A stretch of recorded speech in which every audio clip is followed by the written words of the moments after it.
Welcome to the MF Show, your pit stop for celebrity interviews. I'm Rich Waitas. And I'm Jerry Zaiden. We're going to talk about hot car topics and everywhere it takes us. Today, our guest with us is Nick Isenhouer from Isenhouer Brothers Racing.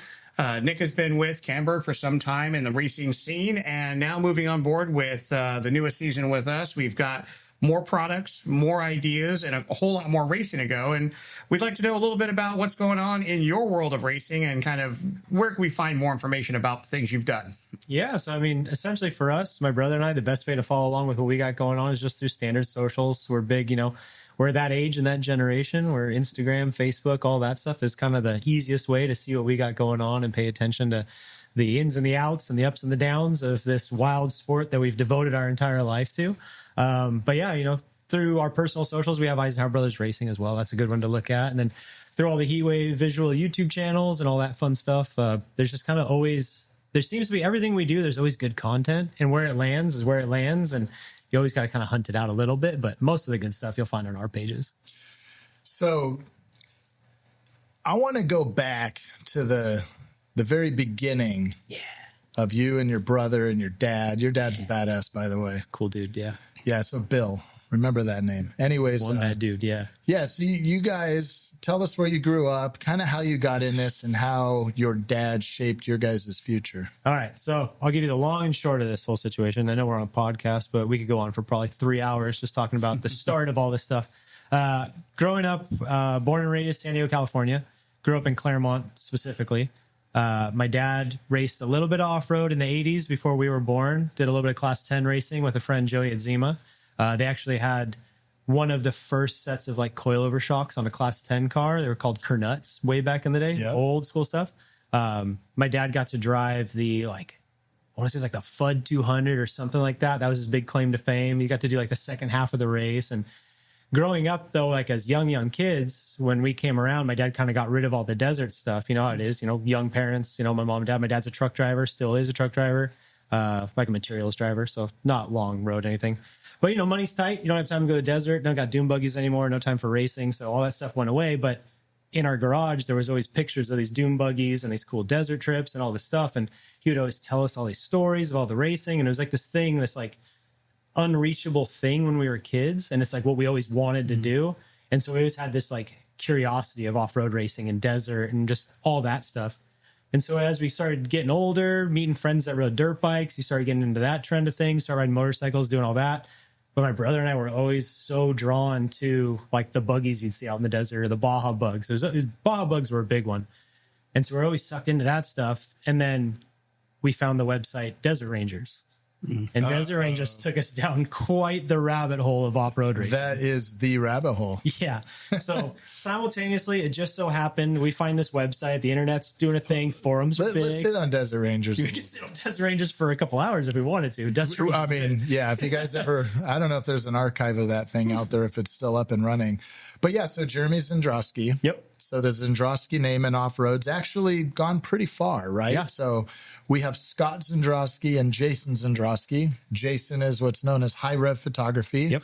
Scott is Camberg Scott. He's been with Camberg for a number of years, still helps us out on some stuff from time to time. And then his cousin Jeremy, which one of our customers, after Jason was the first one, I think we did a long travel on his Tacoma. And then Jeremy, gosh, what a wild man. He was a customer who then turned into an employee and one of our better welders back in the day. I actually got him linked up with Klaus, and that's where with racedesert.com. Right. And so we kind of had the yin and the yang. Yeah, you have the Race Desert, the Desert Rangers.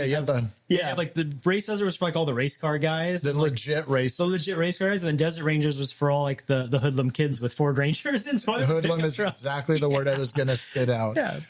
Full prerunner scene, which is quite funny because Brian McDonald, who owns Melon Hats, everyone's heard of a Melon hat. I'm wearing one right now.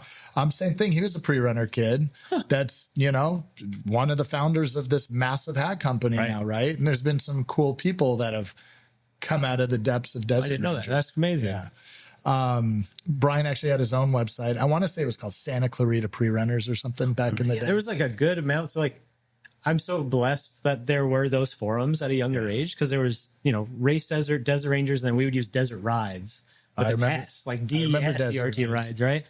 And all these forums were so like helpful on our upbringing and understanding the sport, because it was like right as people were more easily able to upload photographs, like you didn't have to like scan them and stuff. Yeah. So they could like work on something all weekend and then upload it on these forums. Which was social media before social media. Exactly. Right. Yeah. And it taught us so much. Like you go through these build threads and all this stuff. And like you talk about the yin and the yang. There's like Race Desert was all the race car guys. They were buying Penhall cars and Illumicrafts and Lotheringers and all these race cars.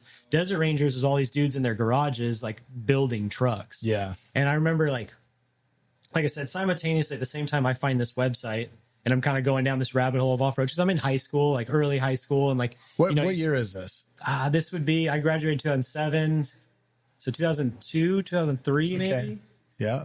So I was 14 when we bought the F100 originally. Okay. I'm 35 now, so you take that way back. And is this the same F100 you guys still have? The same exact truck we still have currently. That's awesome. Yeah. Well, what's left of it. Yeah. We always say there's like 28 inches of frame rail underneath the cab, and that's all that's left of it. DNA's DNA. Right. So I bought this truck.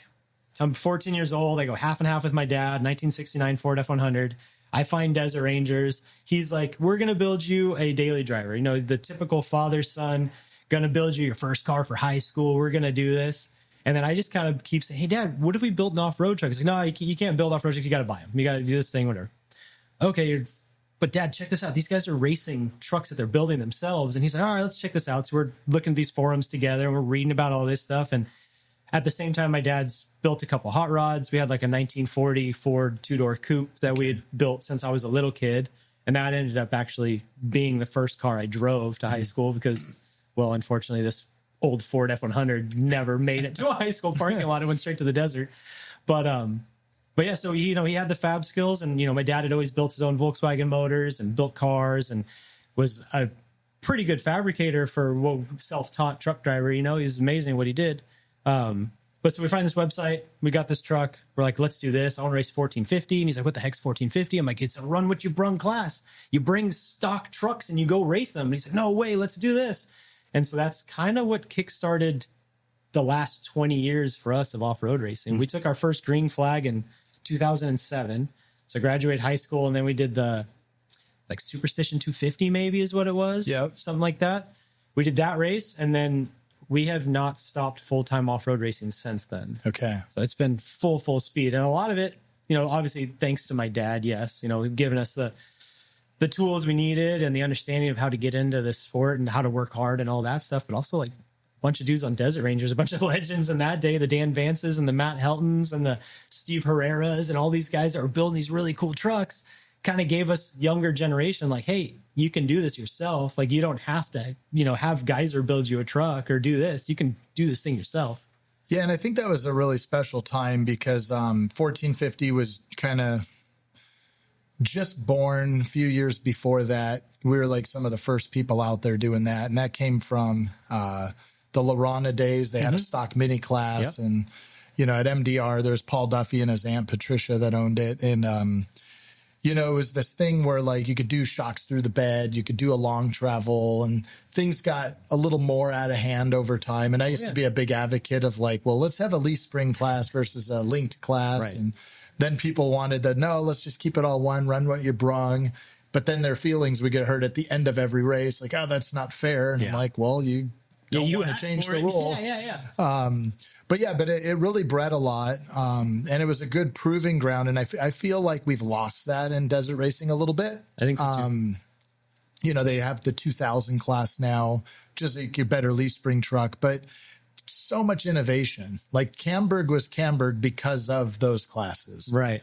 And I agree with that too. And I feel like I don't want to badmouth it because there still are a lot of kids building things in their garages. There is. It's still a thing. But it's not what it used to be. And it's like a lot of it, I think, is because you can walk into a dealership and finance a UTV and go to the desert. Yeah. The next day.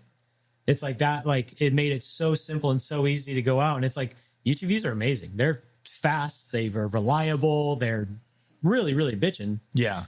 But it's like when we were growing up and going through all this stuff, your only option was to build something or buy a wild race car or something like that. Yeah. And so if you wanted to do off-road stuff, you had to figure out how to use a cutoff wheel and a MIG welder. Like that's just what you had to do.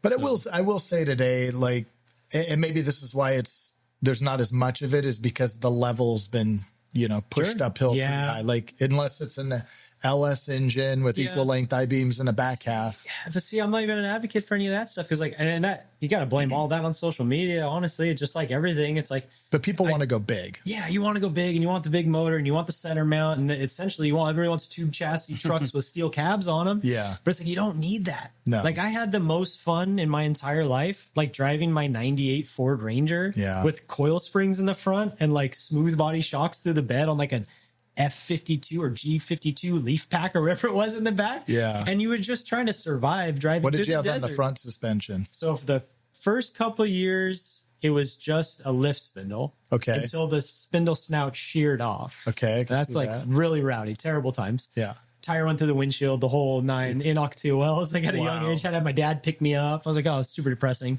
And then I had a home built, like this guy, Donnie Stinger in town, built a long travel kit on the front of the truck. And so we put that on the front.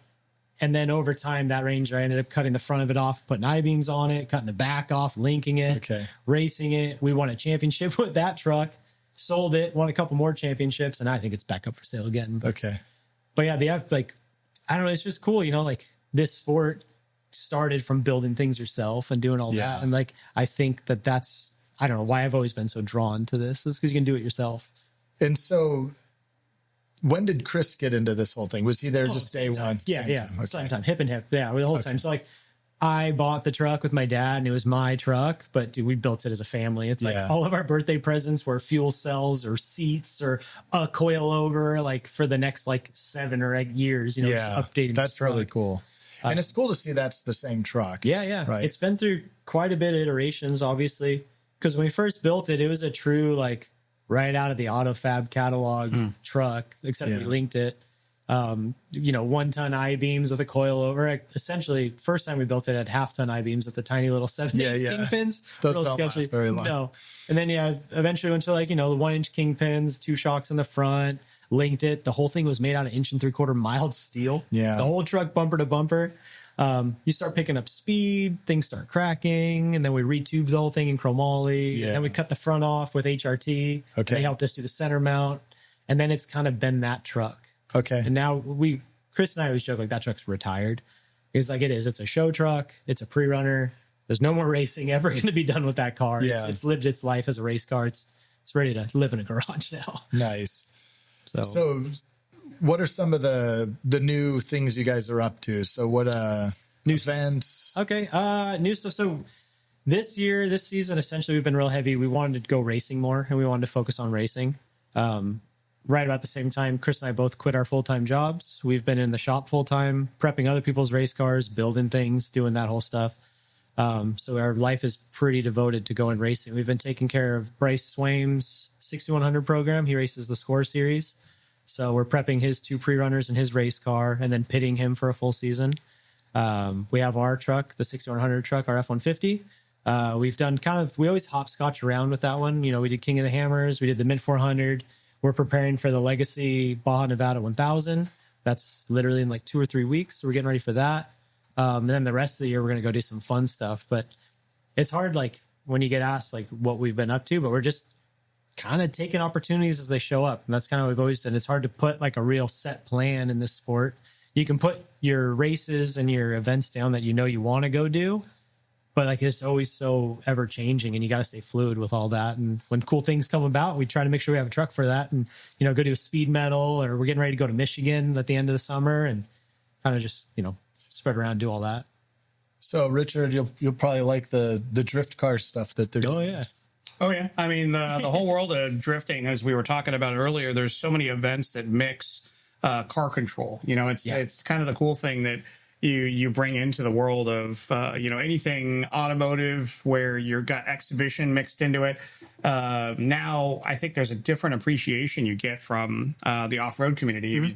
I don't think a lot of people understood exactly how much controls required. You know, they think, oh, well, you got all the suspension to soak it all up. You can make all these errors, but just like any other thing, you know, you have a direction, you're going to steer into it. And if you don't have the skills, you're not going to perform well. And I think it's awesome to watch this blend of what happens now with the drift market and the car control that's exhibited there now mixing with, you know, like Speed Metal is a great event to go to. And you can see what happens. And it's actually, I think, more visual, because the one thing you can't see in that drift car event is what does that, you know, high angle steering kit do? You can see the end result of the wheels turning, but what does that mean for the suspension setup? Yet you go there and you take your trophy truck and you can watch it move 1.5 foot in each direction, see the weight kind of offload. And it's all the same physics for both vehicles. Right. And it's all about grip. It's all about when you have it and when you don't.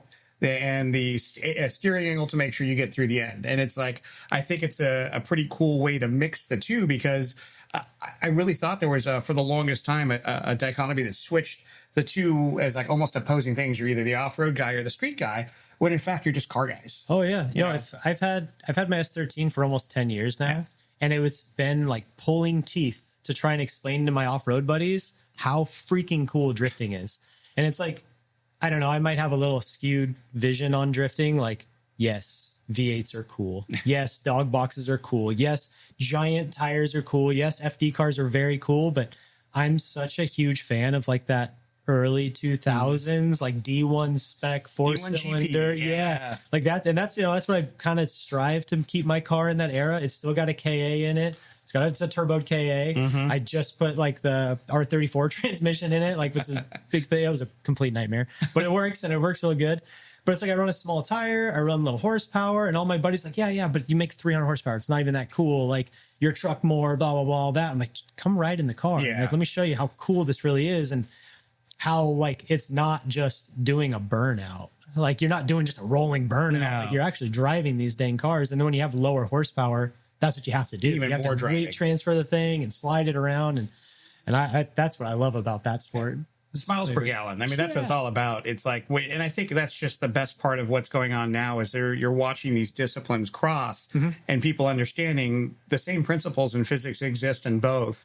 And guess what? You can have as much fun in that street car and know you don't need the horsepower because you don't have to overcome all the things you do in the dirt. Exactly. You don't have a 6,000-pound chassis that you're working with. You can be working with something sub 3,000, sub 2,000 in some cases, and have just as much fun in a parking lot. Yeah. And like I always tell people too, like when they ask like, what's drifting like? Or like, is it easy? Is it hard?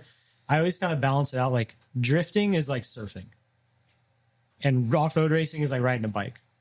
Once you learn how to ride a bike, you can ride a bike anywhere. Anybody can really do it as long as you got the right skills to make it happen. Anybody can ride a bike. And once you ride the bike, you're riding that bike. Surfing, you're balancing the whole time. You've got all these moving parts, and everything has to click at the right time for you to catch the wave and get down and then make it all work out. Drifting's that way. You can't just drive the drift car. You can just drive the off-road truck. You know, going through the bumps, turning here, going around the racetrack. Oh, yay, I made a lap. Drifting, like, you got to throw the thing in, and you're not just flooring it. You're modulating gas and brake and steering and angle.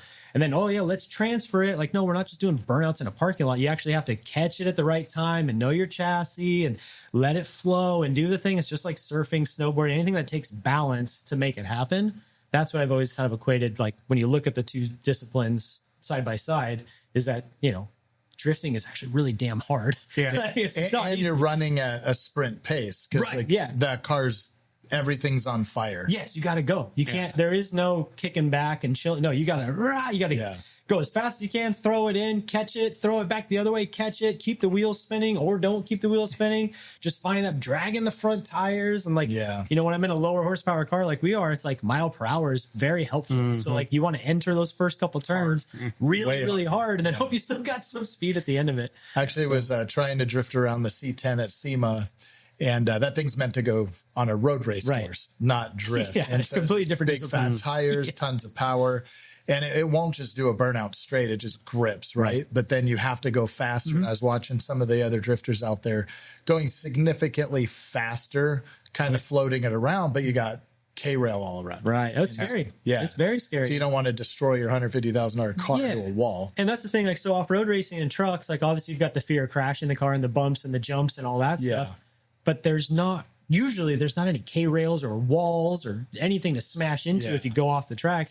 Drifting, you're like, all right, I put all this time and effort into this car. It's nice and pretty. We're all bitching. All right, now go third gear at that K-rail and don't hit it. Yeah. It's like, oh, man, come on, please. Like, can we do this somewhere else? Yeah. So you go to Horse Thief, like Horse Thief Miles, like, or at Willow Springs. Horse Thief Miles, like my favorite track to drift on because the elevation changes and the up and the down, and you come that big downhill and you back it around.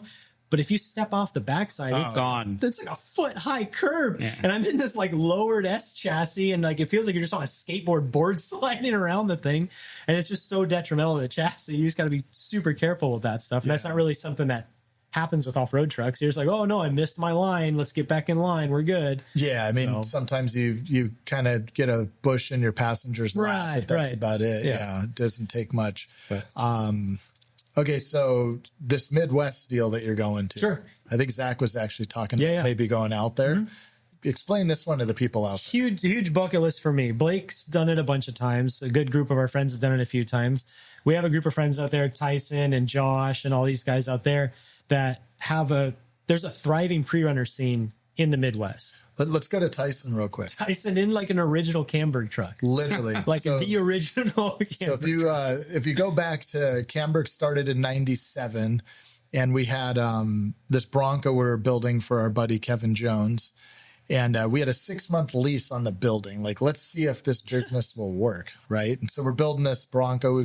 We got the cage in it. And we had Bilstein coilovers and bypass on, 4-wheel drive OBS Bronco, right? I think it was like his might have even been a 92 Bronco that we're going to make look like a 93. But we were doing his deal. He was,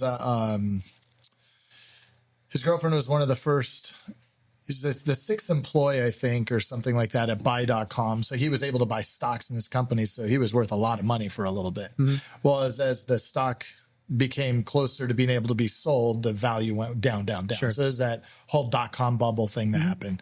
And then Matt Pitroff, who was the owner of this brand new 97 Ranger in 97. And we originally did bent beams and springs and dual shock Bilstein bucket in the front. And he wound up coming into some money and said, let's go ham and the equal length beams and all the linked cool it, and caged it. And it's so cool to see that Tyson now has that truck. And I think we did that truck in like 98 or 90, probably when you were like on Desert Rangers, you had to go to the archives to watch way deep. Yeah. And if you ever look at any of the old Camberg YouTube videos, that was the Ranger with the bedsides off with paddle tires. Like, oh, really? Yeah. That's I didn't know truck. that. Okay. Yeah. So that's when Matt put a 302 GT40 engine in it. And had a C4 transmission to a 302. Oh, that was some hot stuff. You go back in time for that. That was it back then, right? And I just remember that truck. You just hear the V8 going through the whoops, but no one had a Ranger with I think Carl Renesetter. He had a pre-runner Ranger with the 302 in it. And at the time, this was like, wow, right? And then to see Tyson, I've seen Tyson bring that truck out to Glamis, but more impressive is the videos. You guys are going through the forest, how far and high he jumps that truck. Dude, he jumps that truck. And if anybody ever gets the opportunity to meet Tyson, he's like the most soft-spoken. He's so quiet, like super Midwest. Like I love talking to that guy. Like you always have that like, it's kind of a little more, but you think about like the people you want to do, like when you pass away, like they're going to like do the talking for you. And it's like, for me, it was always like Steve West from Resurrection Sunday, but now that's not an option. So I'm like, maybe Tyson. Like I like the way that guy talks. Maybe he'll tell my life story. That'd be like the right guy. But anyways, he's such like a mellow dude. And he jumps that truck so darn far. It's crazy when you look at it. Yeah, like I don't want to do that. No. And he's in this, from like a 1998 build truck flying through the air, and I won't want to do that in my spec truck. Like that's terrifying. And that might even be an 1.5 inch cage. Right. It might be 1.5 inch tubing. I mean, that truck was built a long time ago. I know he's done some changes to that truck and made it way cooler, but it's still all the same DNA. Right. Like I think the I-beams are the same, radius arms are the same. That's so cool. Links might still be the same. I'm not sure. Yeah. But that truck's really cool. So that's what, in Michigan? Michigan, yeah. So they do this event every year. Like I said, Michigan's got this thriving pre-runner scene. Everything from, like buying trucks from the West Coast. So there's a couple shops over there that are building really nice trucks currently. Like everything from tube chassis cars to I-beam stuff. Like they're on par with West Coast off-road trucks, in my opinion. And where in Michigan is this? I don't know, like wherever Silver Lake sand dunes are. Silver Lake sand yeah. dunes. I'm not good with geology or whatever you want to call it. That's geography. Geography. There it is. See, I told you. I dropped out of college. That's all right. But yeah, so we're there at Silver Lake sand dunes, and they they rent out a motocross track, and they let all the pre-runner trucks rip around. They call it, what is it? The Midwest Dirt Fest. Okay. And yeah, it's like all. So it happens on a motocross track. Yeah. So that part's on the motocross track. Okay. And so everybody goes over there, they hang out, and I've only spectated this through Instagram. I haven't been yet. So you haven't actually been. No, I'm very excited. Okay. I'm very, very excited. So they have the motocross track, you do the event, they have like jump contests and time attacks and all that stuff. But essentially it's just guys driving trucks on a motocross track, having fun, hanging out with your peers, doing the whole thing, camping out, all that. But then I guess the cool part is like the week after when you go hit the sand dunes with the group of guys and you go drive on people's private properties out there and all the forests and all that.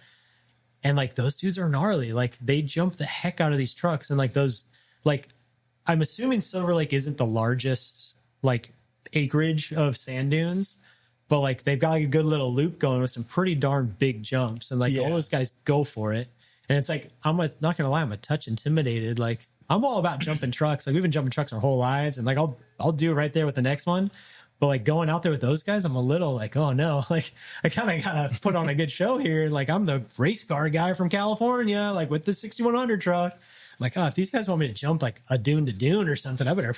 Well, and then that's the thing too, is you're taking your 6100 truck out there. So you're way undergunned on horsepower. Oh, big time. And you're heavy because you're a real desert heavy truck. Yeah. But it looks like a great event, and it's like super kind people. Like those guys have all come out here to the West Coast for certain events. Like they've all come out for speed metal at one point or another. Or like the coolest story, Josh and a buddy of his, Josh has this really pretty brown Ford Ranger on I-beams and stuff like that. Yeah, I've seen that. They towed their stuff from Michigan to our house in El Cajon, left their trucks and trailers there, got in their pre-runners, and then drove all the way down to Loretto and back. No way. And it was amazing. And like, you know, they just did it. There was no like big social media push or like these companies are all together. Or this They're big just thing. living it. They were just living. Yeah. They were about it. Like we've always wanted to go to Baja. We want to see what it's all about. It just so happened that it timed up with the Nora 1000 was at the same time. So they brought their pre-runners over here. They left our house with like no real plan. Like we're talking like, hey, you guys got like your insurance figured out? You got this? You got a Starlink? No. Like what? You got to have all this figured out. Like let's help you out. So they spent 2 days at our shop. We kind of dialed them in a little bit. And they're going into Mexico. Deep, yeah. They went all the way to Loretto. So they went all the way And where down. did they cross the border? They crossed at TJ. Even sketchier. Yeah, I'm pretty sure we were trying to talk them into Tecate. I think they may have gone to TJ. Yeah, try to tell everyone, go through Tecate. Like, just go out of your way and do it. Right, it's easier. And that would have been cool, too. They could have gone there and they cut may a have trail across or something. Yeah, they may have cut down. Either way. Yeah. But yeah, they did this trip. They went all the way down. They came all the way back. And then it lined up with Speed Metal. It was like that weekend when they got home. Very and they all went and checked that out. And I was like, man, what a cool trip. And it's like, I miss that excitement in off-road racing and in pre-running. We get so like tunnel visioned in this race, this show, have the car done, it's a job, build this part, keep up with the Joneses, that you forget that like what we're doing is what we've wanted to do our whole lives, and we're doing it. Yeah, we gotta enjoy it. It's that whole saying, right? Is like the guy at the racetrack with the sketchiest car and the smallest trailers having the most fun. 100%. And the guy with the big rig and the whole thing's just stressed out of his mind. Yeah. There's a lot of truth to that. Absolutely. Right? I mean, I don't want to like sell it short. Like racing 6100 is so cool. Like it's the coolest thing in the world. I think it's the coolest class out. And I have tons of fun. Like I've met the coolest people. I have a blast. Yeah. It's great. But man, like something about racing a steel cab full framed F100 with my dad down in Foster City. Yeah, and literally like I think maybe we got a second place once. Like my dad maybe won a night race one time. Like, but we were always like in the 10s. But we were having so much fun and we're just hyped and pumped. Because we got this truck around this racetrack. Like that's what mattered. That's where like finishing's the win. Yeah. Driving the truck's fun. I miss that. Yeah, that part's cool. 6100, like, I mean, we're beating all the two-wheel drive unlimited trucks. Majority of them, yeah. Like it's pretty bad when you look at some of these guys in the trucks they think are the best trucks with all the big power. And they're getting like maybe fourth place in spec. Right. Like, some of it though is like, dude, some of these spec truck guys are nuts. Like these kids are crazy. They're talented. It's like I don't want to downplay it because, dude, if I had the opportunity, I would do this for my kids too. But like some of these kids whose dads give them really nice trucks, and they're like, all right, go win or don't come back. It's like, I can't compete Or with they that. don't even worry. Like, and this is like, Blake was on the show and we talked about this, and it's like, you know, Blake's like, these are my investments. Yeah. But it's true. Like, that was the hard part for me, is like when I was racing, I love to go fast. And there's a video of me crashing half an hour in the lead. Dan Vance was in second. I'm literally 30 minutes ahead of him. And I go wadding up down Barstow, Maine. And I'm like, I didn't have to go that fast, right? But I liked going that fast. Yeah. I couldn't tell you how many other times that I was sketchy in the air on the way to that. And that was lap 2. Right. I'm literally like, I don't know, 300 yards from, hey, Jason, your turn to get into the truck, right? Yeah. But he has to fix it. Right. And I have to write the check for it. Right. And so you feel it differently. Big time. And so when you just get to get in the driver's seat, like I look at some of these drivers that, like, you know, they appear to be fast, but it's not a controlled fast. For sure. It's not a running a pace thing. You don't want to break the truck. And sometimes it's like, look, like, you know, I could already tell, like, unless that guy breaks because of where I started, I'm not going to be first place. I'm probably second or third. So I'm just pacing to get to the finish. And that's how desert racing goes. For sure. But if you get to get in the truck and another dude owns it, a whole nother crew preps it, and all you have to do is drive it, it's a whole nother ball. Oh, yeah. And especially when your job is to win. Like, they're like, you break it, whatever, but win this dang thing. Yeah. Like, that's just a whole different level. And the thing is, too, is like, in years past, you'd see guys like that, and you'd see like teams like that driving that aggressively, and like, oh, they're going to break.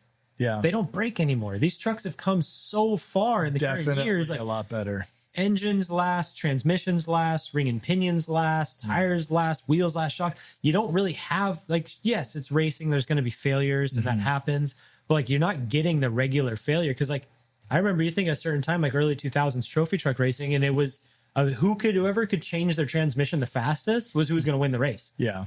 It's like nowadays, it's like, it's such a fluke for things like that. And they do run at a certain pace now. Like, you'll see, you know, nowadays all-wheel drive's the big dog, right? So you'll see 20 all-wheel drive trucks, and a few of them have problems. But I mean, it's really like when you look at the top guys showing up to the Mint 400 or the Baja 1000 or something like that, it's the same people winning. I kind of wonder, too, if it's two-wheel drive or four-wheel drive. If you put that top team in a two-wheel drive truck, would they still be running up front? And I feel like in a lot of situations they would. Yeah. Because they have the support and everything. Yeah, you have like the Lukes and the teams like that. Yeah, Like, but they're still two-wheel drive isn't qualifying for sure. front. Right. That's not going to happen. And but you take these top teams, and it's like, it's really a sprint. Like the Baja 500 just got completed, and everything's 30 seconds in between 37 Ampudia seconds. and Toby Price. It's so impressive. And that's the thing, dude. It's like all these racers are sprints now, and it's like we're going into this 1,000-mile race, and it's like it's 1,035 racing miles. Yes, you're gonna be at a very fast pace for 800, 900 miles and then sprint. Right. Yeah. You're like, the whole, like, just cruise, like, let the guy go by, like, we'll catch him. You don't catch them. That doesn't happen. They just go. And it's whoever's car lasts the longer is what you're racing. I think that still probably applies to like a 10 car or maybe like the 1450 class. Like the kids saw it. I would tell the kids. I mean, there was, did you ever ride with them? Yeah, I rode with them a bunch. It's terrifying. Right? Yeah, it's terrifying. But yeah, I would tell him, I think Corey, Eric Lee was with Corey, but he got 2 flats in 20 miles. And it's like, I don't get it. I'm like, you're going too fast on the rocks. You gotta slow down. Just slow down. Yeah. Like, look how much time I remember he came in because he had one spare tire in the truck, and they came down to where we were waiting, but the whole wheel was demolished. Was square, like the front wheel too. So they drove on a square front wheel. That's so rough. Wire wrapped around everywhere. And I'm like, you guys lost the race because you're just going too fast there. Oh yeah. And then they kind of figured it out where it's like, run fast where you can see. Don't take big chances here. You see rocks, slow down. And then they started like winning by 5 minutes, 10 minutes. Yeah. No downtime. And that's the one cool piece of knowledge I got when I was like from Everson Andy, who built our chassis, is like, it's a game of averages. 100%. The fastest dude in the straights. And then he was talking that on like chassis design and vehicle building and all that stuff. It's like, you don't want to build the fastest truck in the whoops that sucks in the corners. You don't want to build the best cornering truck that's terrible in the whoops. You want to find this average. And I kind of took that thought to just driving the vehicle. And it's like the same. From start to finish, you got to just be pretty consistently quick everywhere all day long. Yeah. Like, don't be the quickest to charge here. Don't be the quickest to charge there. Just keep your pace going. Even driving styles, right? Because you co-drove with Jason and myself. Yeah. When it's like kind of more sideways and drifty, I love it. Yeah. Like yeah. I'm like, that, yeah. although- Vegas to Reno, great times. yeah, you were like, slow down. Like, Yeah, I'm it's having fun. Okay, cool. If you're having fun. I love that. Like, I have vehicle control. I'm good there. But as soon as the bumps get big, I'm like, You're out. too much consequence. Where Jason's like, you could just see him frothing, like, go, right? But that's the two driving styles. That's why him and I together always did really well. We would like, one of us would get in a certain way and do a certain thing. But like you said about the paces, in the olden days, even in Trophy Truck when we did it, we would place well knowing like this is a good pace. Right. And so I would go to the GPS, go to the speed threshold in the back to 0. So when you hit start, when the green flag went off, Yeah. you know your average speed. Oh, yeah. Every time you stop, every time you go, your average speed's the same. And I would look back, hey, the last 5 years of this race was won on this average speed. Yeah. So if we're at that average speed, we're really good. Right. And it checked out every time we'd be on the podium. Yeah, and the equipment looked brand new. Yeah. Right. Oh, yeah. Now today, doesn't work. Yeah, you just got to haul ass. Like you just have to haul ass. You could look at that as a tool, but you can see the guys in front of you. Right. And you're riding on the bumpers of those guys. Like, And dude, and it's all the truck classes. Like I said, I can't speak for buggy stuff. I don't know. do people still race buggies? Yes, lots of people still race buggies. Class 10 cars are still very fast. Class 11 cars are terrifyingly fast. That's not a buggy. That's Right. that's a stock Volkswagen buggy. But 10 cars, like how many? There used to be like 40, Yeah, 50. it was a lot big. I think anybody now that's looking to get into a spec style racing just goes to a truck. It's just easier on the body, in my opinion. Like you're either in the Razor Pro R, Right. Can-Am or something, or Right. in that. So you're going to Silver Lake. You're planning on more racing. that's the plan. Yep. What races are you guys planning on doing? So we started, like I said, we started the year off, did the King of the Hammers, had an okay showing, mellow finish. I think we were just a little too easy on our pace for that race. Like super rocky, super rough course. Same thing, like Kyle was on a mission, Bean was on a mission, Grabowski was on a mission, and we were just kind of trying to survive that one. We'd made some changes to the vehicle, and maybe we didn't hit our marks perfectly a little bit, and we felt that halfway through lap 2 type thing. So we made those changes, got to the finish of that one. We did the Mint 400. It was running really well, had a great race going, and then had like a fabrication failure, if you will. We had to bump a guy to get out of the way and ended up taking the whole front of the truck out. So that wiped us out with the air cleaner being attached to the front part of the truck, and the air cleaner comes off the engine. Yeah. So that's game over there. And you guys, just so everyone out there, these guys won the Mint 400. You got did. first place one year. Where were you overall at that race? 7th overall. So 7th that was overall. 22 is when we did that. Yeah, that was a race.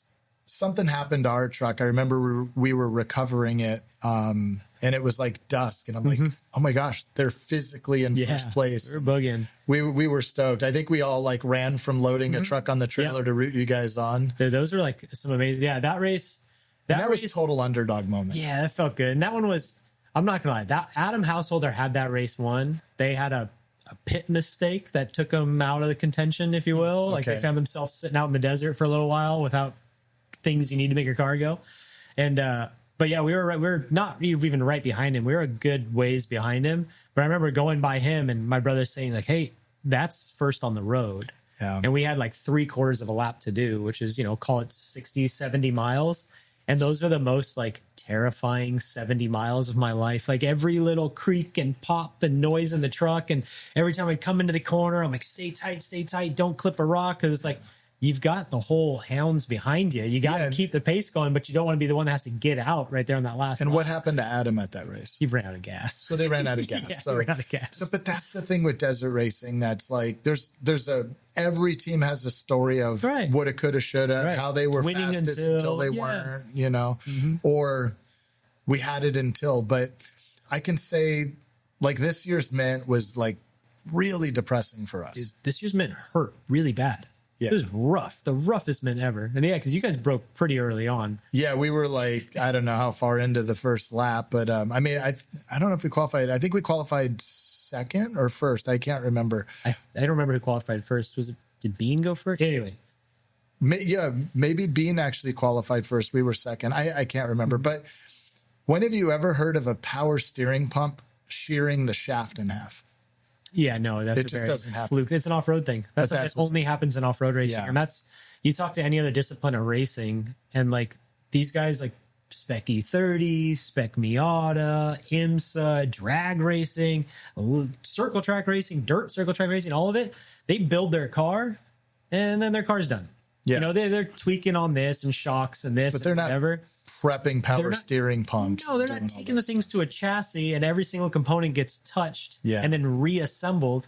It's like, I'd be very curious as to see like mechanic hours to flight time of like fighter jets and see how it equates to off-road racing. Seat time. Those things get flown way more between prep than an off-road truck. Dude, it's so frustrating. Like our trucks, that's why like I'm a big advocate of making sure your chassis looks good because you spend more time looking at it in your garage than you do driving the thing. Yeah, it's always a part. Yeah. And I was like, we have friends that think we're complete lunatics, like neighbors that like growing up so when we first started, we were building all this stuff out of my dad's 2-car garage, like in a regular neighborhood.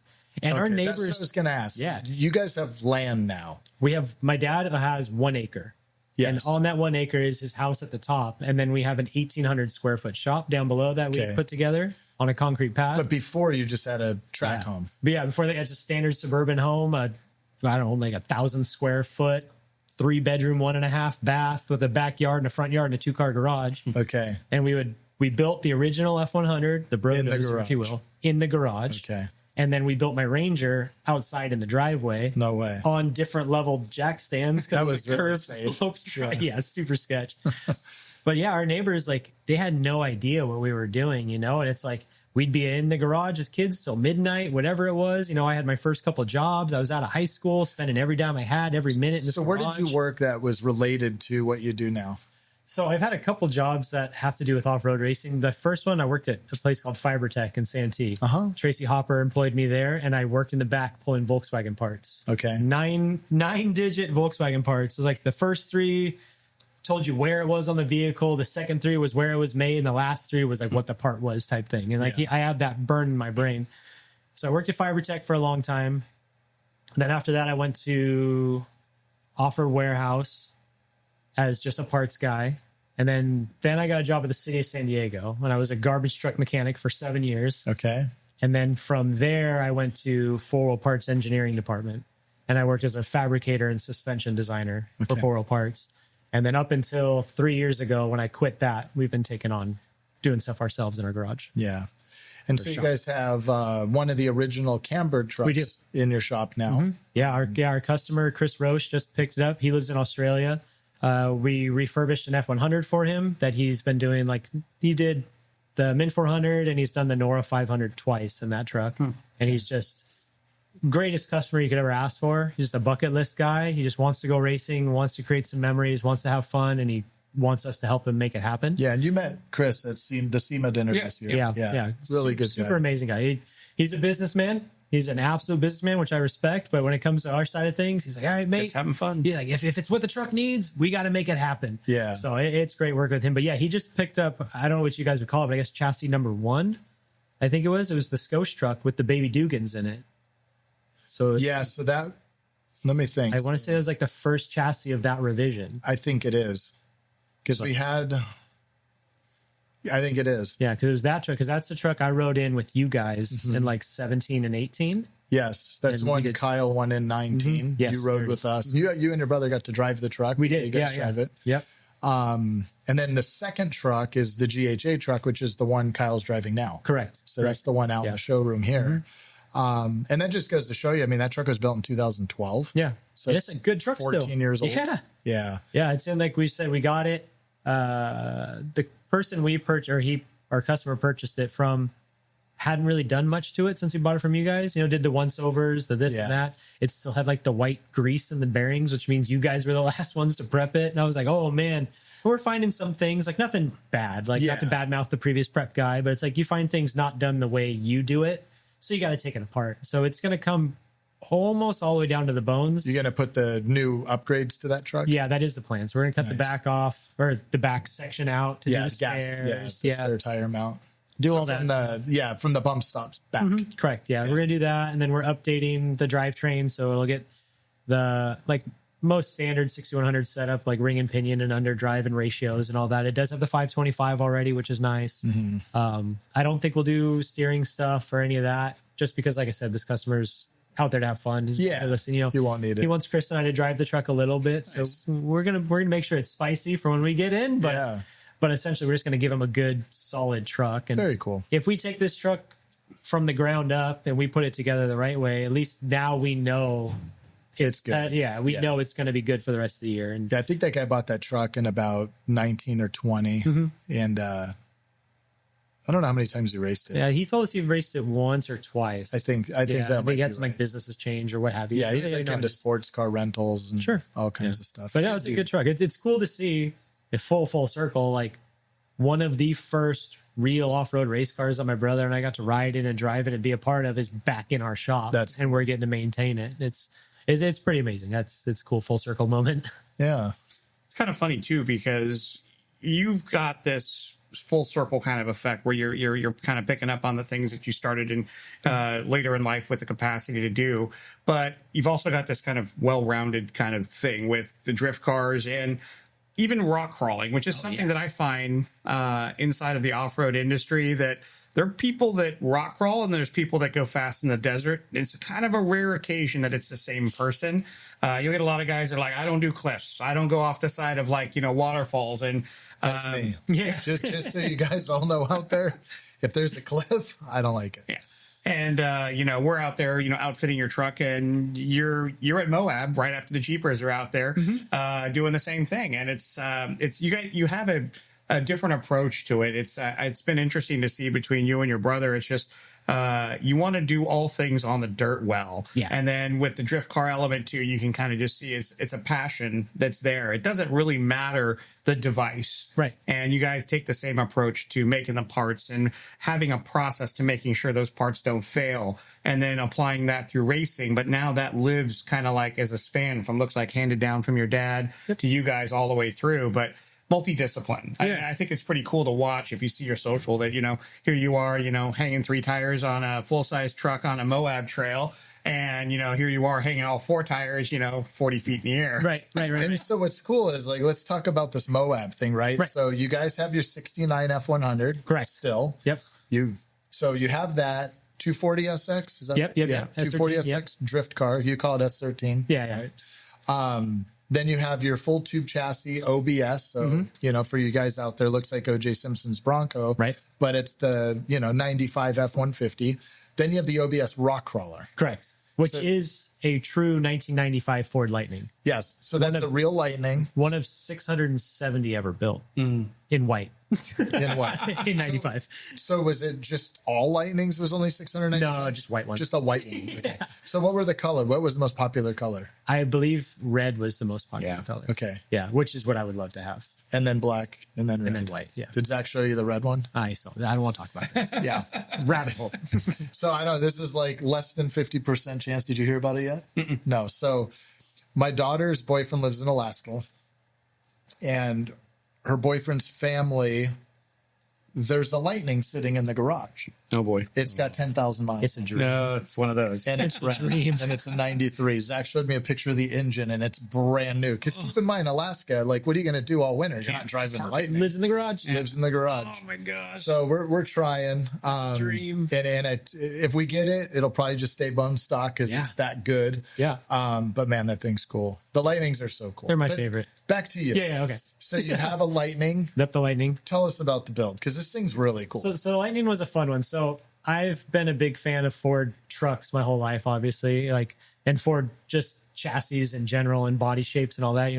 Growing up with the 1940 Ford in the garage and putting that together with my dad. I don't ever want to say I built that car. I was too young to build that car, but I was there in the garage. You sit on the milk crate and you hand the parts to your dad, and that's the first engine I heard fire up from the ground up, and all that stuff. And being able to drive that car to high school because, our F100 was never streetable. And my dad felt bad. So here, you drive the hot rod. But I've always been a Ford guy, and you buy the F100, and then, I've always had my sights set on Lightnings, and I've loved the OBS first-gen Lightnings. So badass. Yeah, we all love 90s Ford trucks. They're just amazing looking, whether it be Ford, Chevy, anything. But pretty particular about the Fords. And I've always hunted down trying to find one. And when I was younger, it's like they were $5,000 trucks. Yeah. You'd go on Craigslist and you'd find them. You'd open the auto trader and there'd be a $5,000 Lightning. Yeah. And if I could go back in time, and now they're 20. Oh, I know, it kills me. In horrible condition. In terrible condition, yeah. So I had this opportunity to come around. 150,000 miles. Right. I know what I have. It's worth 30. Yeah, no, it's not. It's not. Your center console doesn't even work. Yeah. But I had a friend, my friend Frankie, hit me up.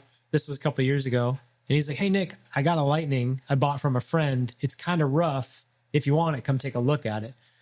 And I was like, I almost didn't even want to look at it. I was like, I'll just buy it. I don't care. I've always wanted one of these trucks. I had just sold my E36 wagon or E46 wagon that I had. And like I told my wife, I'm like, I'm going to sell this. I'm going to buy another commuter car because I need something to get back to work. And I sold it for $4,500. And then I bought this Lightning for $4,600. My wife was so mad. She's like, you can't even drive this truck because it was pretty rough. Like it had like a lift kit on it, mixed match tires and wheels, had some rust in the bed. And so I bought it because I've always wanted a Lightning, sat in the yard. I didn't know what I was going to do with it. It was almost too rough to put back to stock, but too nice to turn into a pre-runner, you know? So I'm like, it's too much to think about. I just parked it in the yard, didn't think about it. And then I saw Greg from Desolate's Flare Side F-150 with the Super Duty axle swap and all that stuff. And I was sold. I was like, I want to build one of these trucks. And I have a Lightning, and I'm going to build it out of this Lightning. And so we went and collected some parts. I got the axles built out. Greg was kind enough to donate one of his straight axle conversion kits to the project, put some Fox shocks on it, got all this stuff. We stacked all these parts up. We went to the Min 400. We got back from the Min 400.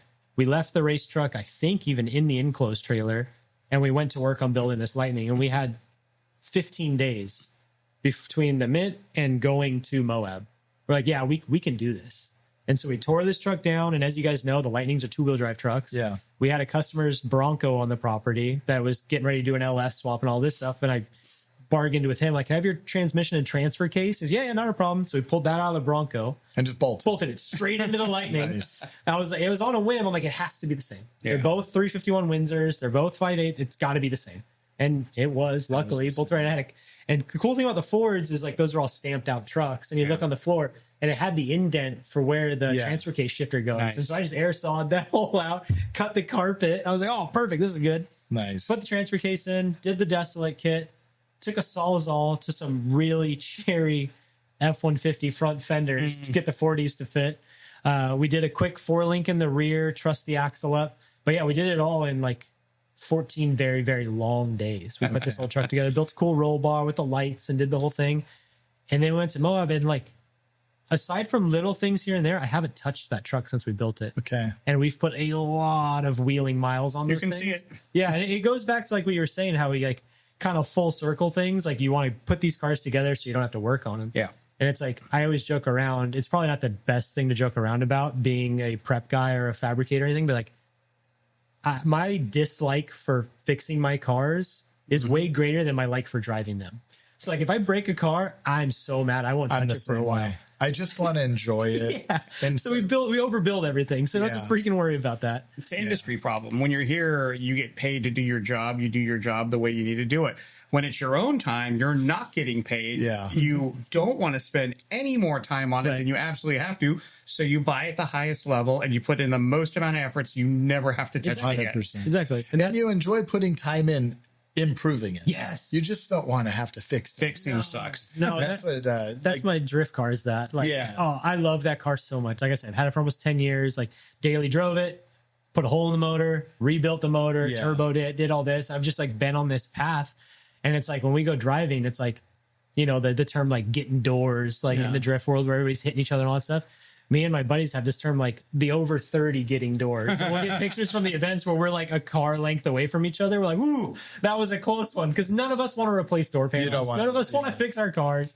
But I mean, I might get called out for that. But there it is what it is. Like, I don't want to work on this thing. I mean, it's just a cool little You're not smacking soda cans off K-rails? No, absolutely not. I got a precious straight S13. I'm not messing with this thing. And those things, And that's the hard thing. And that's something I'm starting to realize now. You talk about like the value of a 95 F-150, right? Oh, yeah, same. This is a 1991 240SX. Yeah, those are expensive. Yeah, they're very expensive. Especially clean ones. Right. And I think if just say I wrote this car off into a wall or something like that, I'm going to want a new shell. I'm going to spend $7,000 on a shell.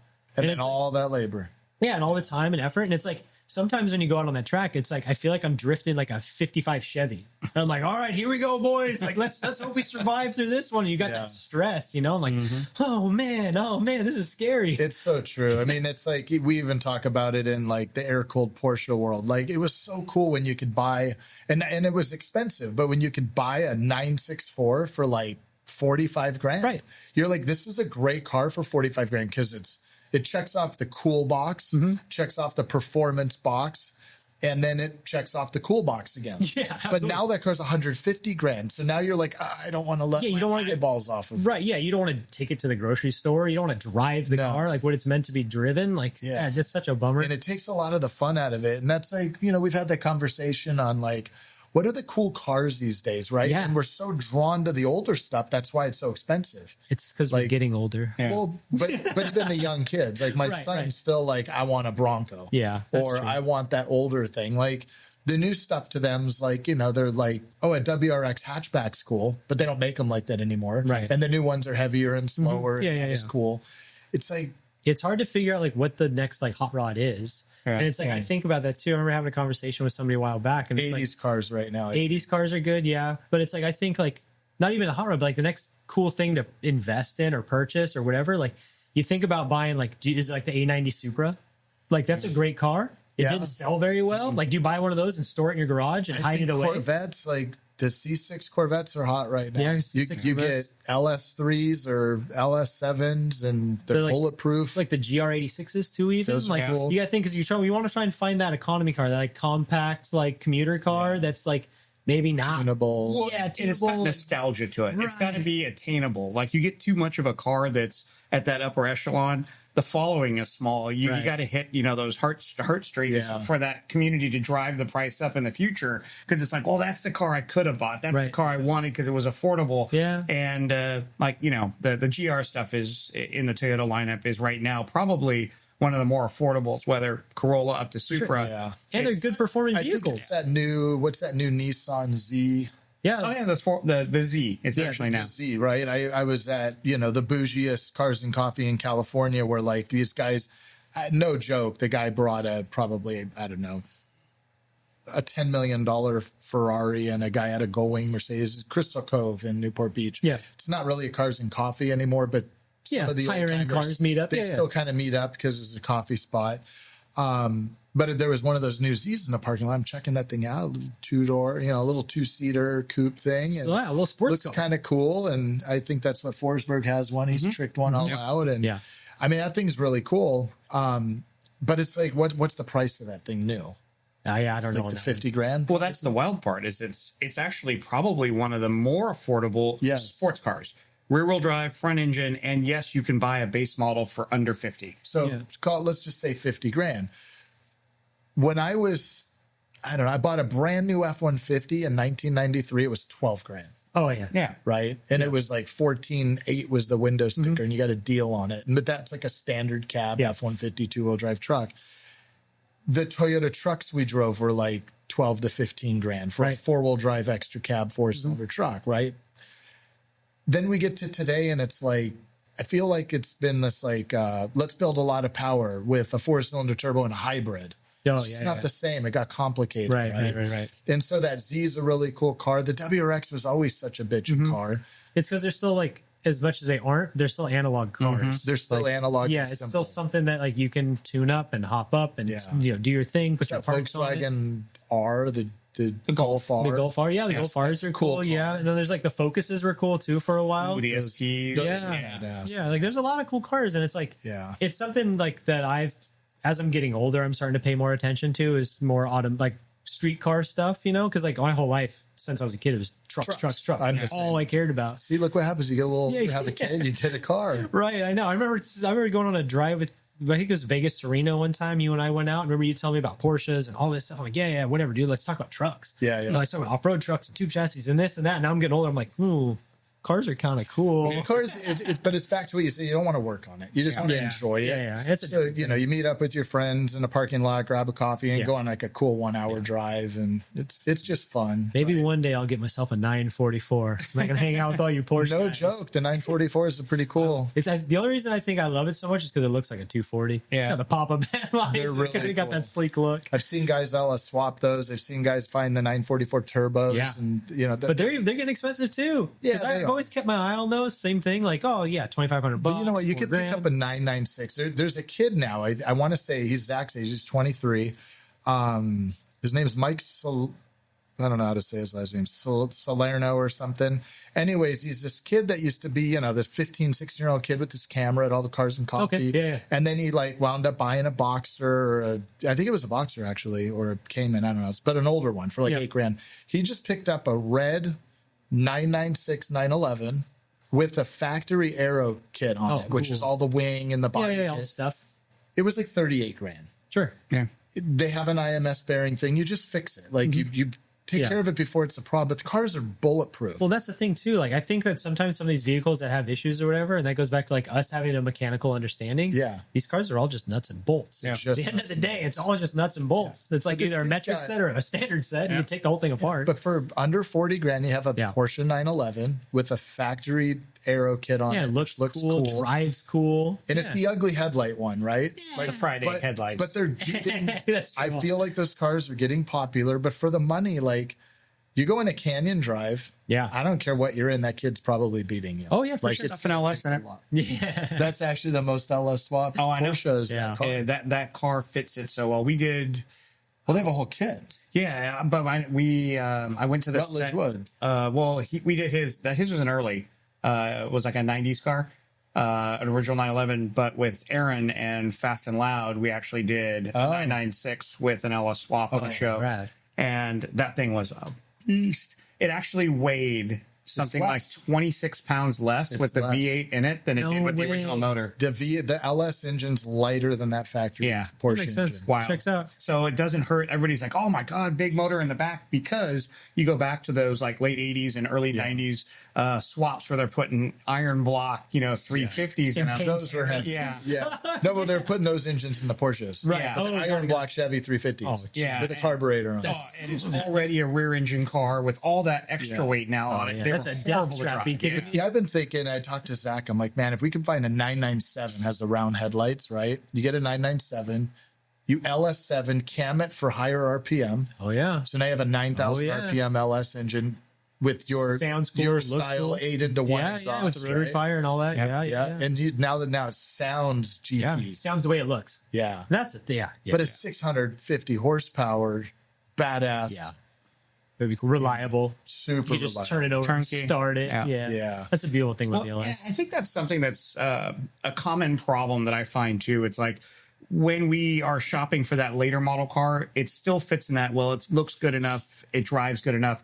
I don't have to fix the paint and body. But going back to that classic, if you do go back and find that like pre-80s car, 70s cars are going to need paint and body. Well, they had all the weird like late 70s into the 80s is like the worst. Oh, Of the electrical. worst. Oh, yeah. And electrical, The Resistorized circuits everywhere Yes. that are melting down and wire harnesses. OBS pullers are the plastics. worst. Are you kidding me? Plastics. Yeah. Dude, the OBS, like the 95 Ford, these Ford guys might roast me on this one, but like it's the speedo, the third brake light, the tail lights, and the transmission computer for the automatics is all on the same circuit. Yeah. Oh, So if geez. you have anything going wrong in any of that, you have a third brake light out, your Serious transmission doesn't shift. Jeez. And it puts it into full pressure mode, so it just breaks the train right out of the truck. Ugh. Because you lost your brake. Like, what was Ford thinking? Like, Yeah. that was the stupidest thing I've ever heard of. engineers, man. Yeah, too smart. engineers. Back then, I don't even know if it was that. It was just like, hey, that wire harness carries a positive circuit. It's close. We're just going to tap into that. Put it on this big old maxi fuse. We're good to go. That's right. 18, 20 amp draw, no problem. Yeah. Oh my gosh. I But hate those trucks. those cars, I think that's when you start getting into like those deep dives. And I think as like mechanics and that's where you start going, okay, well, now I'm in danger zone because yes, I can fix the car. Yes, I can bring it up to spec. But then aesthetically, it doesn't quite look as good as some of these like, 90s, 2000s and whatnot. So then you get into paint and body. Yeah. And I think that's where you start getting into that car where all of a sudden now you don't like it anymore because you don't want to go to a burnout because you've got $25,000 in paint on the car. You don't want to speckle it. You don't want to drive it. You're parking it at the back of the parking That's lot. what's cool about trucks, because you can still do the $3,000 paint job and it's totally okay. Especially Just off-road give me trucks. Right. Oxford white. Yes. Yeah. Oxford white. Yeah. So that's such a huge dilemma, I think, too, when you're looking at buying those like just pre-80s cars, is you're going to have to make it look better. Right. Yeah. And in that process, you're going to put so much money, which means so much stress at this point in time, into owning that car and keeping it up. Right. Yeah. So I'm just so excited to see like what the future's idea of a hot rod is. Oh, I know. Like, I can't wait to see like the Wednesday night Main Street car you know show what it is with, like now, old though? dudes in like Acuras or something. Like, this would be cool. Well, that's kind of happening. But I think what it is just go to any Cars and Coffee, right? Like, what's moving all the heads these days? It's honestly Porsches, Ferraris, and Lambos. Like, that's the modern day hot rod. You just go buy it's like it, the 55 Chevy, like I always go back to, or the Model A or whatever it be. Like, but the cool cars in the parking lot that people really check out, it's honestly, I feel like it's the air-cooled Porsches. Sure. Right. And then you got Gunther Works and Singer really tricking them out. And then you got people doing it themselves in a really cool way. Those move the needle. And then it's a lot of the JDM cars. Yeah. Right. The JDM hot rod era is in right now. Big time. Yeah. All the imports and all that stuff. And the Corvette thing, like, you want to see the Corvette thing succeed. It's such a good bang for the buck. You could buy a brand new C8 for like, under 80 grand and it performs really well. But there's just that stigma with it. There's something with the design of that car where they're like, we got to fit the T-tops in the trunk. Or have you ever sat in a Corvette before? It feels like you're driving the Batmobile. Yeah, I drove a Corvette once, and I felt like I was sitting over the rear axle, and I had a mile of car in front of me. I'm like, this is weird. Yeah. And like, I just think about guys drifting those things, like Matt Field does. And I'm like, how do you drive that thing, dude? That's gnarly. I think it's, when you think of cars, like what are the fastest sports cars in the world? You go to Le Mans, right? And they're all these like LMP cars. They all look like super and hyper cars. Yeah. They have a look. So Ferraris, Lambos, R8s have that look. Porsches have their own like look. Yeah. But nothing else out on that track is doing anything other than those cars. So that's like the true performance, that's like what you look for, aerodynamics, speed, power. And so like the auto manufacturers, like I kind of always wonder, like why can't you buy that Toyota Supra but looks like that? Right. It's only going to handle Put better. the shape into that. Yeah. Ford's tapping on that door with that GTD. I mean, but it still looks like a Mustang. Yeah. But you got to stay true to that. Though. Yeah. And that's the tough part. Yeah. But I'm hearing rumors of a new Mustang possibly coming out that's mid-engine. That would be cool. It's weird. They want to compete against Corvette, which is so weird from a pony car standpoint. You look at the history of American classic muscle, and it's Camaro versus Mustang, and then it's Dodge Charger, Challenger, in and out. Even up until modern times, that's pretty much the case.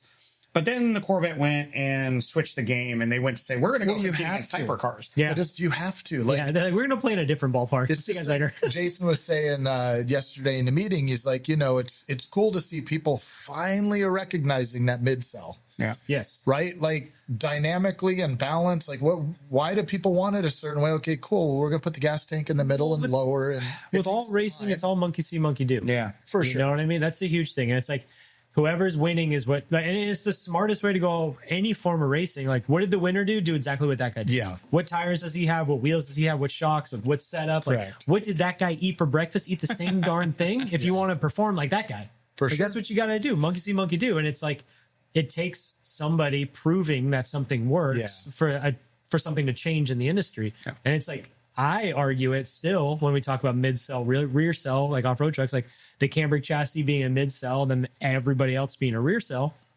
When I drove that truck and rode in that truck, the only difference is you actually have to just drive the thing. Like you can't just brainlessly floor it and shoot straight. Some of these other trucks, like they'll save you. You dive into something weird, the front pops up, you do a wheel, you sit down, you do the thing. Until their gas gets depleted. Right, yeah, then those gas things change. But I've always loved the way that the mid-cell turns and drives and corners and picks up. And overall, like from full to empty, the whole truck changes. It's not just one end of it. But yeah, no, I'm a huge fan of mid-cell stuff. But I think the Mustang with the engine in the front, I feel like in America, it's been like, what's the 0 to 60 time? Yeah, that's all Americans care about. The actual going around a track. But I feel like things have changed quite a bit now. So I think we're going to hopefully see those changes. Yeah, and you see like the change in just the interest in motorsports and in the youth. Like, I'm getting older, so I'm trying to pay attention to what the youths are doing and what they're paying attention to. Yeah. And it's like they all love Formula One. They all love Spec Miata. They love sim racing. They're not sim racing drag strips. They're not sim racing. Yes, sim like iRacing NASCAR is big, but they're not crowding, like planning trips to go on vacation to go to Richmond, Virginia. Exactly. They're like, oh, I want to go see a Formula One race. I want to see road racing. And it's like, well, it's the pinnacle of every sport, right? For sure. So we all want to be in a trophy truck. Yes. We all want to be in an F1 car. Right. Like we're not saying, oh, let me go be in a Spec Miata on a sim. Exactly. But it's like, they're like, I just see the interest in automobiles and in the sport and like the automotive sport is more of a driver thing, not so much a big horsepower, put a blower through the hood, like straight line stuff like it used to be. I think the sim world really brought that out when you started looking at these guys that were coming from not having families with the money to afford the seat time. And you got guys that have got hours in sims coming out and being competitive. Sure. And all the way to the point of like, they've got the track memorized. No, they don't have the G-forces. No, they don't have all the time and experience. But they know the track. But they can get on that track and they know what they need to be, what speeds they need to be at. They understand the basic dynamics. And all of a sudden, we've got people that are competing that don't have legacy. And I think that's an interesting kind of piece is like, you don't have to come from an Andretti family now to compete. Yeah. You can be somebody that's put in the time and the effort and get out there and you have a place you can go. Right. Yeah. Right. That's very, very true. Well, this has been awesome. Known you a long time. Watched you and your brother grow up. Awesome people. Like when, you think of the desert racing world, their family's amazing. It's been a pleasure to have you on the show. Yeah.